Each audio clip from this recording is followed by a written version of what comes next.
I have a nose tuned to the smell of the death of an empire, and I smell it now.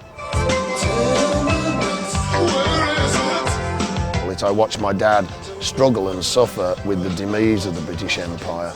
Although it had finished really many years before, but it took them a long time for it to dawn on them. Britain didn't really rule the waves. In fact, Britain only vaguely ran England now. And you get a sense that that's what's going on in America now as well. You know, we're not the world's economic powerhouse, you know. Other countries are outstripping us on that. You just say this is the greatest country in the world and just keep saying it louder.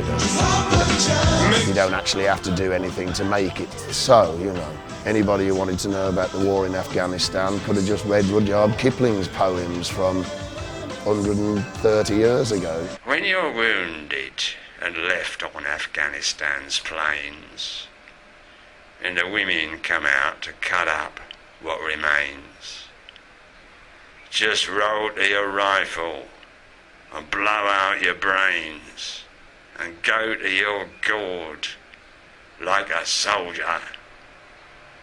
So hold ya.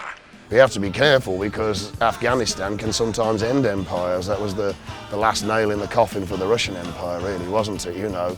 The Soviet war in Afghanistan was a 9-year war during the Cold War, fought by the Soviet Army and the Marxist-Leninist government of the Democratic Republic of Afghanistan against the Afghan Mujahideen guerrilla movement and the Forum Arab Afghan Volunteers. The war resulted in the Geneva Accords. It used to be called the Great Game, wasn't it? All the secret spies in Afghanistan, Chinese, Russians and British, French and all of that.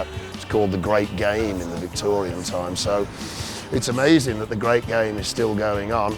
And in the song I'm Your Flag, it says, I ran into Northern Ireland, ran into Afghanistan, dying to become a man. Well, I am your flag.